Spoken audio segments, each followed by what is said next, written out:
The world is going to have a new monetary system in this decade that we're in. We're going to experience this huge deflationary crash around the world, and people will just lose confidence in currency. We are entering a period of financial crisis that is the greatest the world has ever known. The wealth transfer that will take place during this decade is the greatest wealth transfer in history. Wealth is never destroyed, it is merely transferred, and that means that on the opposite side of every crisis there is an opportunity. The great news is that all you have to do to turn this crisis into your great opportunity is to educate yourself. I believe that the best investment that you can make in your lifetime is your own education.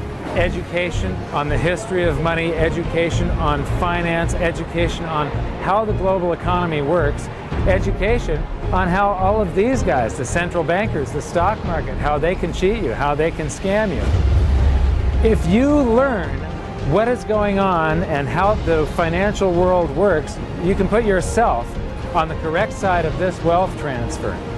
Winston Churchill once said that the further you look into the past, the further that you can see into the future. This program is all about creating your own crystal ball, being able to gaze into the future, being able to change this crisis, the greatest crisis in the history of mankind, into your great opportunity.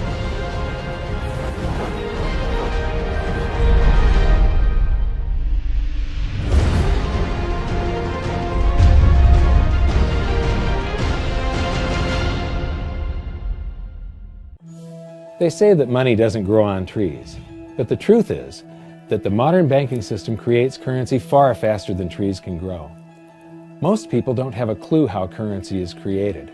Economists and bankers make it sound so complex that people think they can't understand it. But I'm going to strip our monetary system down to its essence so that you can see the scam behind the curtain and just how it affects you. Every modern society creates currency in pretty much the same way. But since the US dollar is the majority of the world's currency, I'm going to use the United States as our example. It all starts when some politician says, "Vote for me and I'll make sure the government provides you more free stuff than my opponent will." But there's no such thing as a free lunch. So to provide that supposedly free stuff, the politicians vote for the country to spend more than its income. This is called deficit spending. To pay for that deficit spending, the Treasury borrows currency by issuing a bond. So what's a bond? If you think about it, a bond is really nothing but a glorified IOU.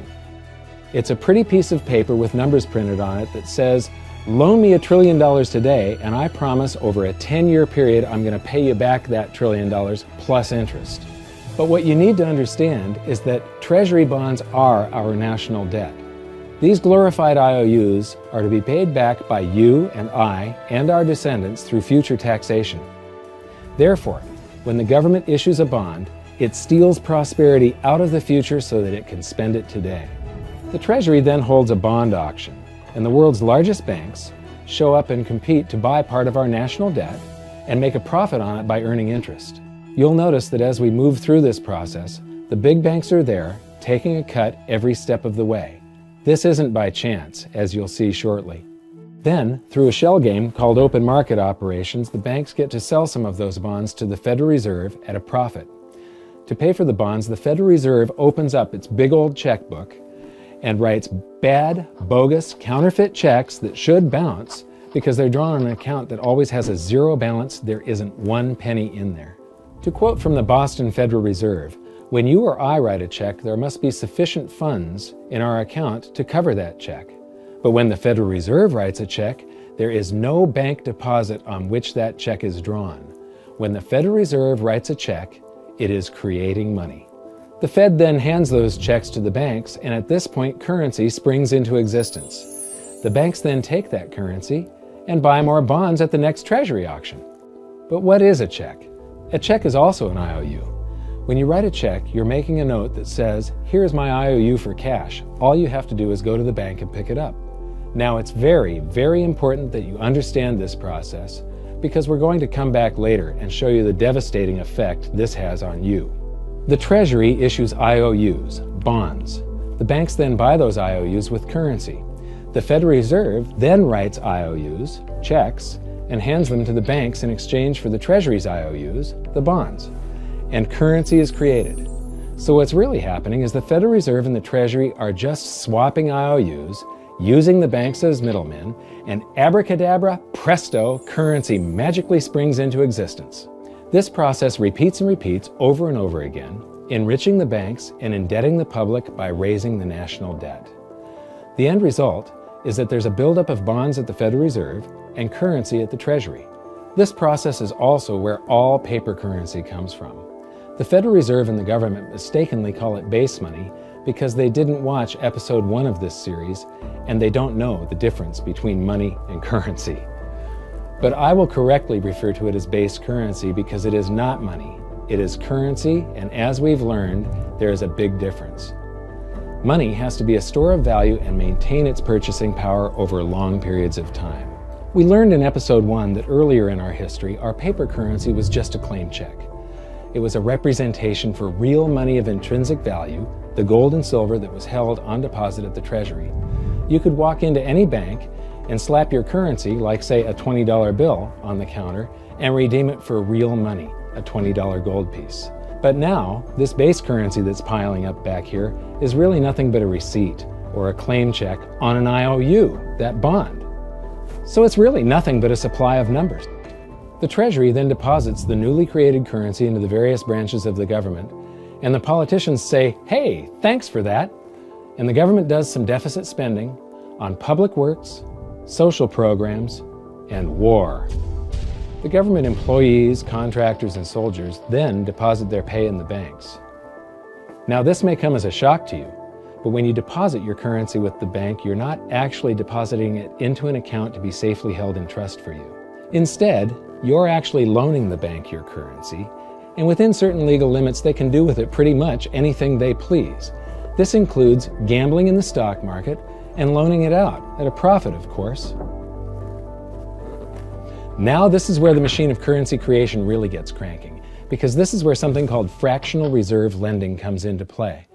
Fractional reserve lending is exactly what it says. The banks are allowed to reserve only a fraction of your deposit and loan the rest out. Although reserve ratios may vary, I'm going to use a 10% reserve ratio as our example. If you deposit $100 in your account, the bank can legally take $90 of it and loan it out without telling you. The bank must hold $10 of your deposit in reserve just in case you want some of it. These reserves are called vault cash. But why does your bank account still say you have $100 if the bank has stolen $90 of it? Because the bank left IOUs it created, called bank credit, in its place. Now I know this sounds crazy, but here it is in black and white from the Fed. Commercial banks create checkbook money when they grant a loan simply by adding new deposit dollars in accounts on their books in exchange for a borrower's IOU. These are nothing but numbers that the banks type into their computers. And even though these bank credit IOU numbers are very different from base currency numbers, because they only exist in computers, they are still currency. So now there is $190 in existence. Now the reason people take out loans from the banks is to buy something. They're going to buy a house or a car or something like that. So the borrower takes the $90 that the bank loaned to him from your account and he pays the seller of the item. But then the seller deposits that currency into his account and his bank loans out 90% of that and leaves bank credit numbers in its place. So now there's $271 in existence. This process repeats and repeats until under a 10% reserve ratio, an initial deposit of just $100 can create up to $1,000 of bank credit, all backed by $100 of vault cash, just 10%. But as I said, reserve ratios vary wildly. On some deposits, it's 10%, on others, it's 3%, and on some forms of deposits, reserve requirements are 0. The result is that the expansion of the currency supply by the banks is far greater than even this example would lead you to believe. So once again, when currency is deposited in the banks get to lend it out, and then it gets redeposited and relent, redeposited and relent, redeposited and relent over and over again, creating bank credit all the way. This is where the vast majority of our currency supply comes from. In fact, 92 to 96% of all currency in existence is created not by the government, but here in the banking system. Now, massive amounts of currency spewing into society may at first sound like a fun idea. That is, until you remember one of the most important hidden secrets of money from episode 1, that the prices of everyday goods and services act as a sponge on an expanding currency supply. The more currency we have, the more prices rise. This is where inflation comes from. The true definition of inflation is an expansion of the currency supply. Rising prices are merely the symptom. So our entire currency supply is nothing but a couple of bucks whipped up in this hocus-pocus scam where the Treasury and the Federal Reserve swap glorified IOUs, and a bunch of numbers that the banks just type into their computers. That's it. That's our entire currency supply. It's nothing but a supply of numbers. Some of them printed, most of them typed, and there is nothing else. But if you thought that was crazy, get ready to enter the twilight zone of modern economics. We work for some of that currency supply.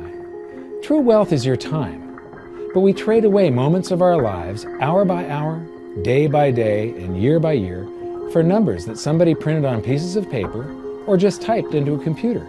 Now those numbers represent our blood, sweat, tears, labor, ideas, and talent. We are what gives the currency its value. But here comes the really cruel joke. We work hard so that we can save some of that currency, so that we can pay the tax collector. In the United States, it's known as the IRS. They then turn it over to the Treasury so that the Treasury can pay the principal plus interest on that bond that the Federal Reserve bought with a check drawn on an account that has nothing in it. This next 5 years is going to see the world change more than you can possibly imagine. But today, the world is anything but that, right? Today, the world is global and exponential. Something happens in China or India, you know about it seconds later. Computers know about it microseconds later. Things aren't changing century to century or decade to decade. They are changing year to year. And if I were to graph that, it looks like this. That red line is all of us. It's our teachers, our students, our friends, our board members, our politicians. We haven't had a hardware or software upgrade in 50 million years. It's been a while, right? That yellow line is the technology that we're creating. Artificial intelligence, robotics, synthetic biology, computers, networks, sensors, 3D printers. All of these technologies are doubling in power year to year to year. And the difference between these two lines, between us sort of linear thinking humans not really changing in our biology very much, and this growing technology, is either disruptive stress or disruptive opportunity. So I talk about exponential. What is exponential? And we're all educators here in one form or another, and we know an exponential is a simple doubling. But remember I said that as humans, our brains are wired to think linearly, right? I teach my 4.5-year-old kids, count to 30, take 30 steps, 1, 2, 3, 4, 5. In 30 steps, I'm in the back of the room, 30 meters away. But if I said to you, I want you to take not 30 linear steps, but 30 exponential steps, where an exponential is a simple doubling, 1, 2, 4, 8, 16, 32, unless you have it memorized, in 30 exponential steps and 38 doublings, you're not in the back of the room, you're 1 billion meters away. Put differently, you've gone around the planet 26 times. And so that difference between linear thinking, which is the hardware, the wiring, the way we're evolutionary designed to think, and exponential growth, which is the technology that we're creating, that we're using, that our kids are playing with, is really different. And we're now entering the phase of exponential growth, and it's important for all of us to understand the implications of that. Digital currency goes up in value when there's a strong digital economy. So the question is, what is our economy going to be globally over the next few months and years? So the goal here is to really talk about disruption. Our business world is changing faster than most of you realize. There used to be a time where people worked for 40 years to get that gold watch. Today's best-selling watch doesn't even work for 24 hours. So what is different? What are we doing? Why do we live in a time where 100-year-old companies disappear, and yet every month there's a new self-made billionaire in their 20s or 30s? Those self-made billionaires have the same 24 hours in a day that you and I do. But here's what's also happening. Half of all the office jobs globally will disappear over the next 10 years. 3D printing will wipe out 300 million manufacturing jobs. And self-driving cars and trucks will get rid of millions and millions of more. So what's different about today's businesses? The world's biggest hotel chain owns no hotels. The world's biggest taxi company owns no cars. And the world's biggest media company creates no media. And lastly, the world's biggest retailer, Alibaba, has no inventory. What they're all doing is leveraging big data. And big data is what's going to drive your business and the future. So in the next couple minutes, I'm going to talk about how you can change your life and 5 steps to becoming a disruptor. Think about it. In the last 90 days, Pokemon Go did $470 million. Any of you could have launched that. It could take a cryptocurrency.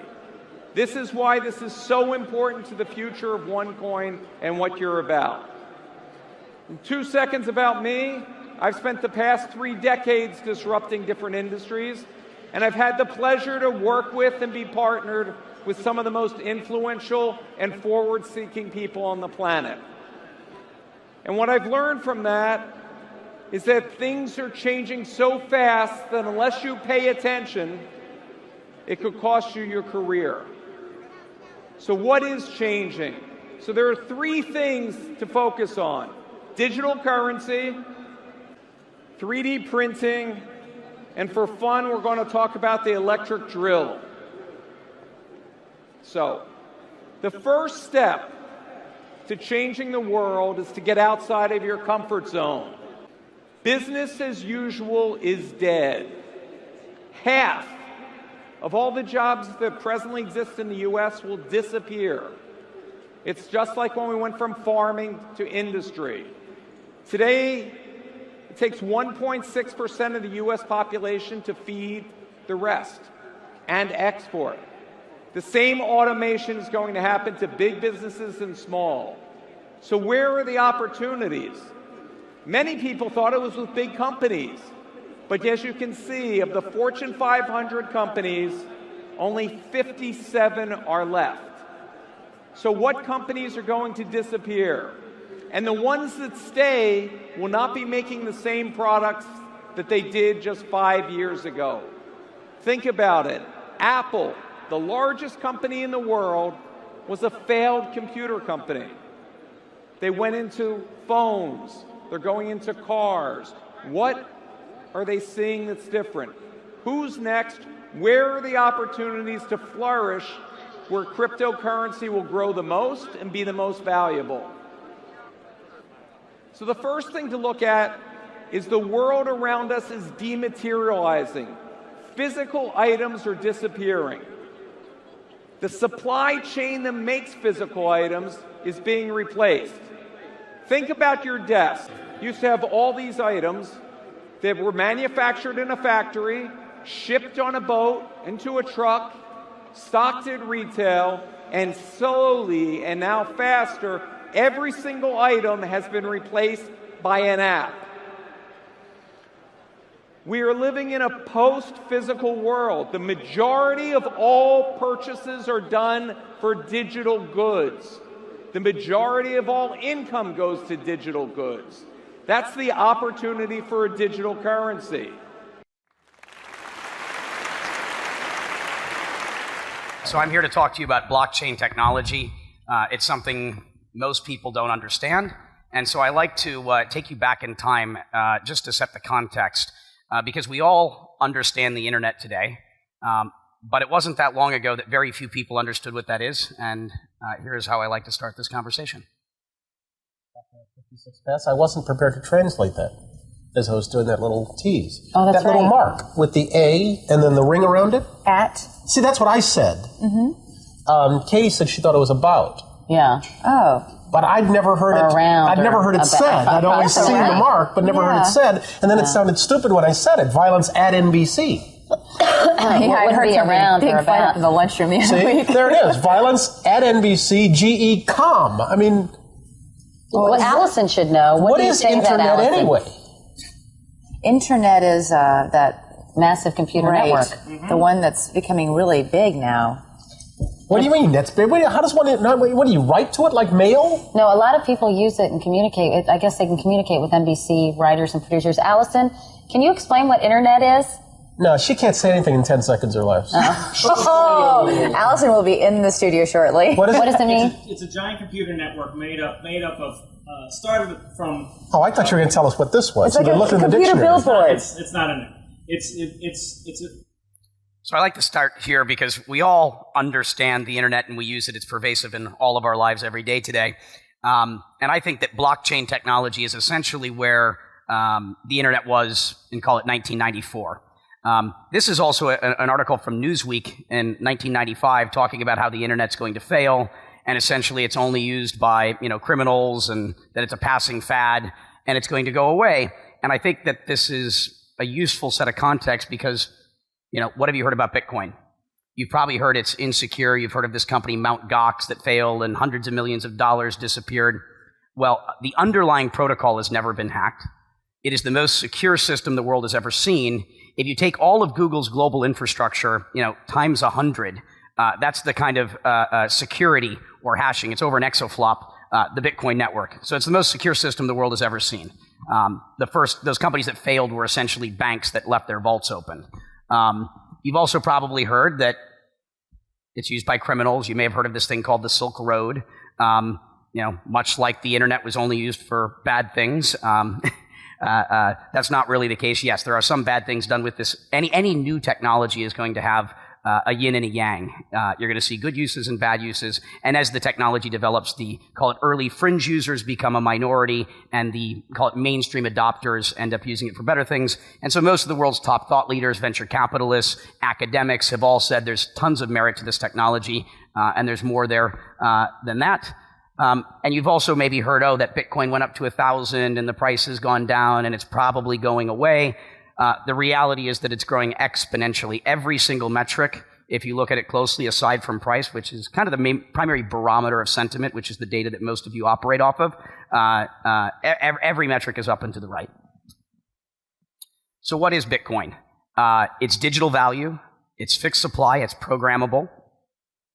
It's a decentralized network, which means there's no governing body, there's no central authority, it's peer-to-peer, which means you can't shut it down. The only way to shut off Bitcoin is to shut off the internet indefinitely. And it's an incorruptible public ledger. You can't counterfeit money. So you'd say, well, why now? What is this? Is it something new? So for the last 30 years, people have talked about building a system like this, but no one could figure out how. So if you were studying to become a PhD in cryptography, computer science, mathematics, it's very likely that you encountered this concept of the Byzantine generals problem, better described as a double spend. So the protocols that make up the internet, TCP, IP, and such, don't allow for you to create unique assets or individual data. So for example, if I were going to send you an email with a picture attached to it or money, when you receive that email, how do you know I didn't keep a copy for myself or send it to 10 other people simultaneously? This is the reason why piracy is a problem. And so Bitcoin's creators solved this incredibly complex problem by creating a shared database or a distributed ledger. So this is something new, and for the first time in human history, I can now transmit value from one person to another anywhere in the world with no middleman, with complete transparency. It's instant, and the fees are negligible, and it's a very big deal. I mean, historically, you've always had to have a trusted intermediary or counterparty in the middle of every transaction, including those on the internet.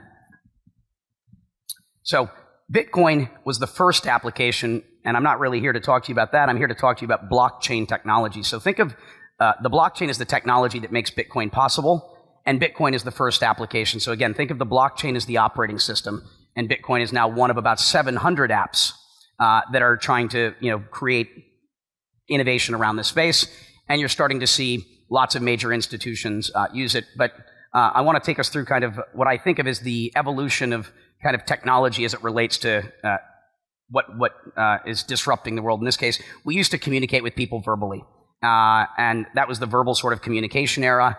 Telecommunications enabled us to have synchronous communications with other people around the world. And obviously, a lot of interesting things happened as a result of that. The internet allowed us to have asynchronous and scalable communications with people around the world.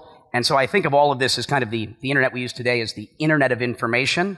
The blockchain is enabling the internet of value. So I can now transmit value in the same way that we can transmit data, again, on a peer-to-peer basis. And I think this is going to be hugely disruptive, not just to things like finance. Kind of ignored it initially, then decided, okay, I better understand it because there's a lot of interesting people, voting with their feet and their time and their money.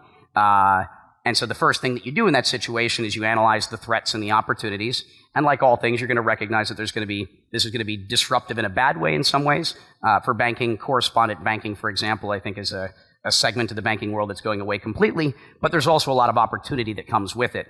Most of the financial institutions are focused on the middle and back office because we've seen a lot of innovation on the front sort of line of finance, algorithmic trading, high frequency, mobile banking, that the world's, we've been seeing a lot of progress there, but the middle and back office was still designed for a world of paper, 50 to 100 years ago, and it's very antiquated. And so they're focused mostly on that. You're not going to see a lot of top line revenue growth amongst these organizations, but what you're going to see is a lot of expenses get cut out of the business as they can more efficiently run their businesses on these technologies. And some of the stuff's even older. Take trade finance, and we're in a city where that matters. $20 trillion a year is being transacted around the world, but we're running on 500-year-old technology, a thing called a bill of lading and a letter of credit, where you have a cargo container and a bearer share that says this is the person that's entitled to it. You're also seeing most of the world's top financial institutions have all come into the space. Incumbents face the innovator's dilemma, which is, okay, I see a new technology. Incumbents don't like disruption generally because the status quo is working for them. Unfortunately, you can't stop innovation.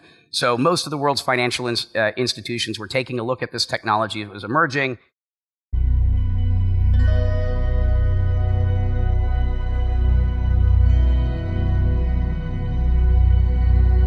The actual moonshot is wonderful, inspirational, poetic, beautiful, involved great technical challenges, genuine heroism.